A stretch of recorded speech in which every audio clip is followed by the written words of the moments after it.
Hello, welcome to Ask Allison. So today we have the question, I'm an LPC intern working in a very small group practice since I can't have my own practice for 10 months. I don't have much control over a website other than the About Me page. How can I incorporate more abundance marketing practices when I have little control in the practice? So first, I'd like to thank TherapyNotes for sponsoring us. Network. That is well, I was going to say my number one answer. I have a few answers. But networking is going to be effective because people are going to get to know you no matter where you are. It's going to be really great for the group while you're there.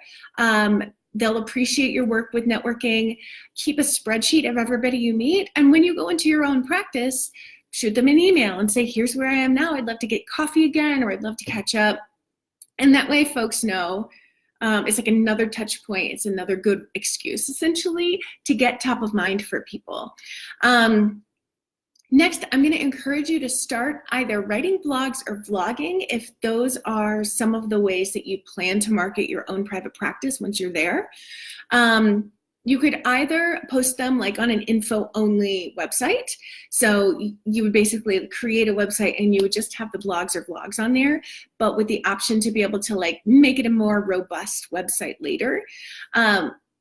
Or if your group practice owner is fine with you linking to the group temporarily, like while you're at that group practice from your blogs or vlogs, then that would be an option.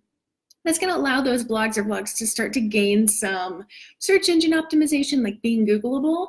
It kind of puts you out there in the world, gives you a little added expert status or credibility, as long as you're speaking directly to what your ideal clients are struggling with. And I know you might not be able to choose in a group practice who exactly you're working with, but I want you to be like laser focused on this website that you're creating if you're going to do blogs or vlogs. Be so clear about who your ideal client is and only create content that they actually care about. Or another alternative, if you don't want it to go live right now, you can just like hack away every week, create a blog or a vlog and store it. And then when you're ready to launch your practice, oh my gosh, you're going to be really, really grateful. Like future you will be so grateful to the you of now for doing that work and making that transition easier.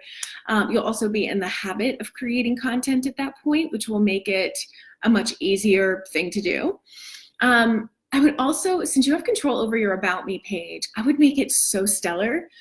Remember that our About Me pages are not about us. They're about what our clients actually care about with us. Most therapist About Me pages are basically written out resumes. They're terribly boring.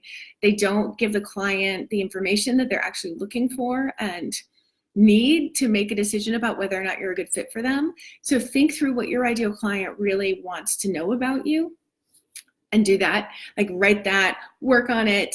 You can be imperfect with it initially. Just know that like it can be a work in progress if it doesn't land where you want it.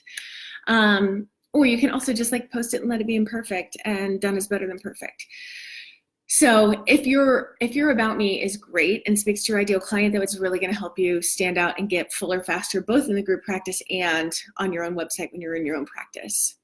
So if anybody here is unclear about what some of the marketing strategies are that we use in Abundance, or if you don't know what your marketing strategies are, come and join us in the Abundance Party. It's where we help you fill your practice. That's at abundanceparty.com. If you have questions for Ask Allison, I would love to answer them. Shoot me an email over at ask@abundancepracticebuilding.com. Take care.